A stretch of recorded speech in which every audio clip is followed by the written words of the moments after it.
Bonsoir à tous et bienvenue à cette première édition de la MOFC TV, votre nouveau rendez-vous mensuel pour toutes les infos de votre club favori.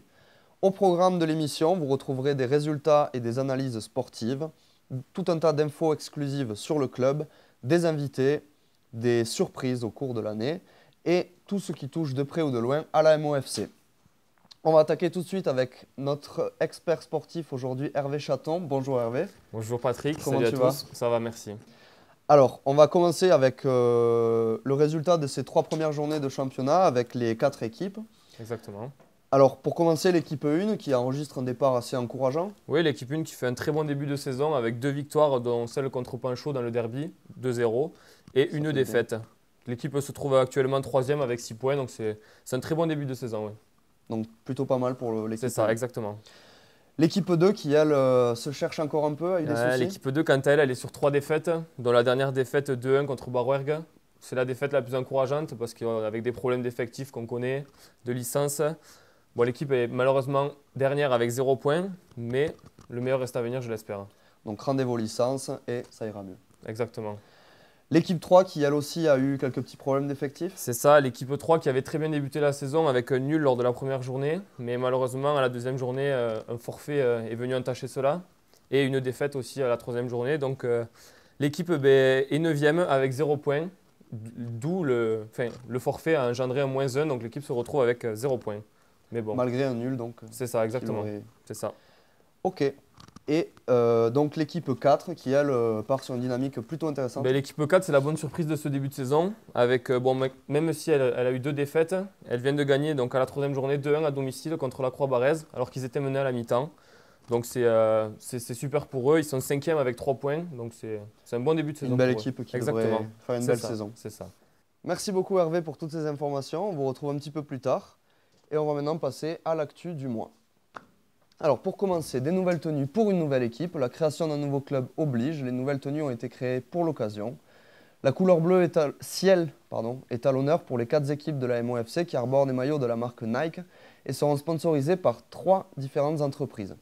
Sport 2000 de Casseville, représenté par Régis Bory, bien connu par les joueurs du bassin, habillera 2 équipes, alors que le restaurant Rolls de Lionel Rolls et le tout nouvel Aligo Express de Fabrice Carrier habilleront chacun une équipe de cette nouvelle formation de la Méridienne Dolt.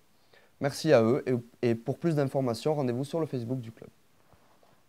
On continue avec des licences en retard, quelques difficultés administratives en ce début de saison pour la MOFC. En effet, pour la première journée de championnat début septembre, seules 34 licences de joueurs avaient été enregistrées auprès de la Ligue d'Occitanie sur près de 80 demandes au total. Et même si seulement 2 équipes sur 4 jouaient ce week-end-là, ce fut un véritable coup de stress pour l'équipe administrative et les dirigeants des équipes, à l'image notamment de Jérôme Pielko, coach de l'équipe 2, qui a eu beaucoup de mal à constituer son groupe.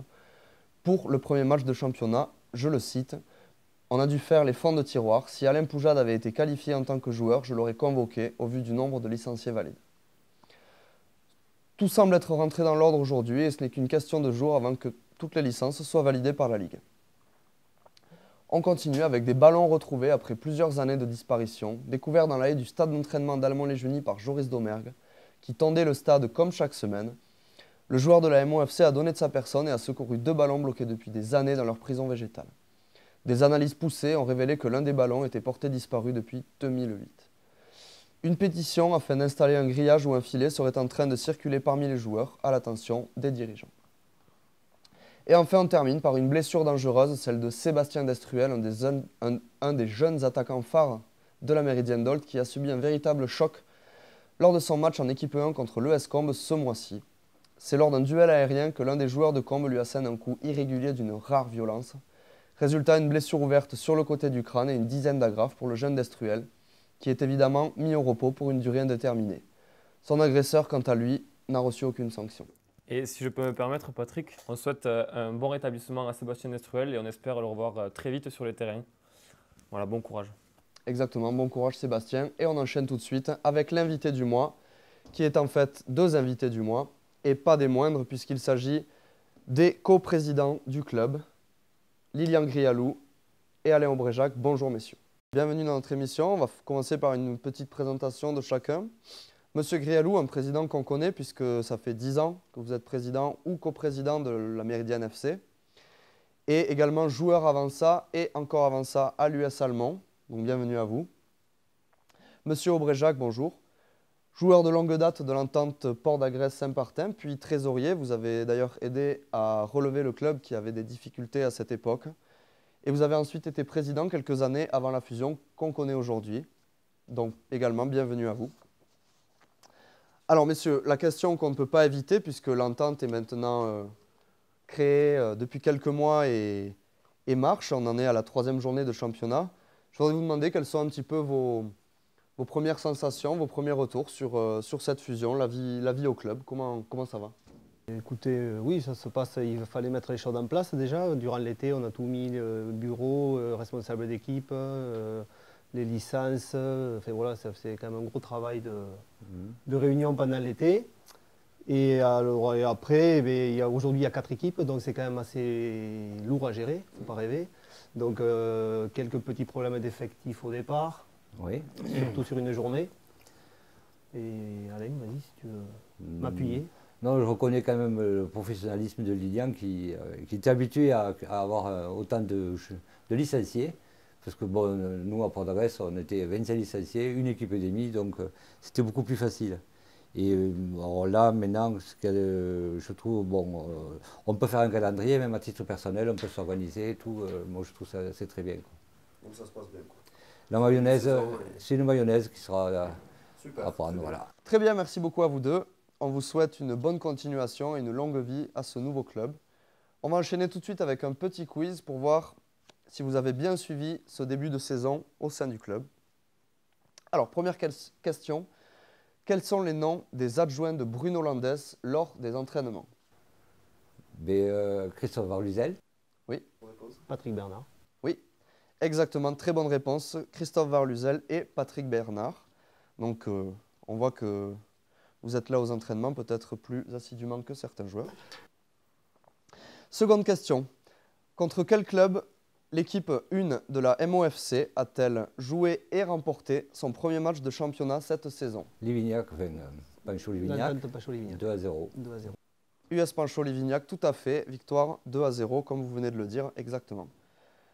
Et enfin, dernière question, un peu plus complexe peut-être. Quel est le prix d'une amende de carton jaune? Alors moi je dirais 15 €. Carton jaune? C'est possible, oui. 15 € aussi? Je pense, oui. Exactement, très bonne réponse. Il y avait d'ailleurs un petit piège dans lequel vous n'êtes pas tombé, c'est que le prix vient de changer cette année. Il était de 12 € les années précédentes. Voilà, merci messieurs, bravo à vous, vous avez réalisé un sans faute. Juste pour ajouter quelque chose? Oui, non, c'était dire que le club, il se met petit à petit dans le bain, il faut un peu de temps aussi, mais tout se passe bien, les joueurs jouent le jeu, au niveau des entraînements, ça suit bien. Franchement, on est très optimistes pour la suite et les résultats vont arriver pour suivre. Eh bien, merci beaucoup, merci à vous. Merci à vous de nous avoir Merci à accueillis vous. et bon vent au MOFC TV. Merci à vous, longue vie à vous également et au club. Et merci d'être venu, bonne continuation. Merci. On enchaîne, c'est bientôt la fin de l'émission. On va rappeler Hervé Chaton pour nous parler de tous les matchs à ne pas louper en ce mois d'octobre. Exactement. Et on va commencer par l'équipe 1 qui reçoit Costecalde le samedi 14 octobre à Port d'Agresse, donc à 20 h. Costecalde, une équipe bien classée dans ce championnat. Et donc, on espère que l'équipe 1 fera un bon résultat dans ce match. Ensuite, pour l'équipe 2, donc, ça se passera le dimanche 29 octobre à Flagnac à 15 h contre Boussac. Boussac, une très bonne équipe de ce championnat et donc ça promet d'être un très bon match. Ensuite, pour l'équipe 3, quant à elle, ça se passera le dimanche 15 octobre à 15 h à Grand Vabre contre Camboulazé. Camboulazé, c'est une équipe bien classée de cette poule et normalement, ça promet de belles choses. Voilà. Et pour l'équipe 4, quant à elle, ça se passera le 29 octobre, un dimanche à 15 h à Noyac contre Saint-Julien, leader de la poule. Donc match en jeu, c'est du bon. C'est du bon, exactement. Merci Hervé. Et par contre, un Oui. dernier mot, les entraînements se déroulent le mardi et jeudi à 19 h à Almont-les-Junies pour l'équipe 1 et 2. Et l'équipe 3-4 s'entraîne le vendredi à 20 h au stade Almont. Voilà. C'est important, effectivement. Allez-y. Merci Hervé. De rien. On se revoit très bientôt dans cette émission. Avec grand plaisir, oui. MOFC TV, première édition, c'est terminé pour aujourd'hui. On va remercier d'abord nos invités Lilian Grialou et Alain Aubréja qui sont venus répondre à nos questions. On va également remercier notre expert sportif de toujours, Hervé Chaton, pour ses grands conseils. Merci à vous de m'avoir sportifs. invité. Pardon, tu n'avais pas fini. Avec plaisir, c'est pas grave, je continue.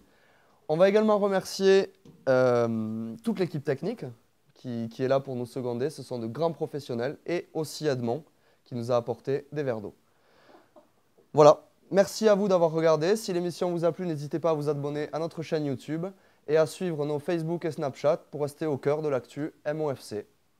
En attendant, moi je vous retrouve dans un mois. Jusque-là, rêvez grand, rêvez bleu.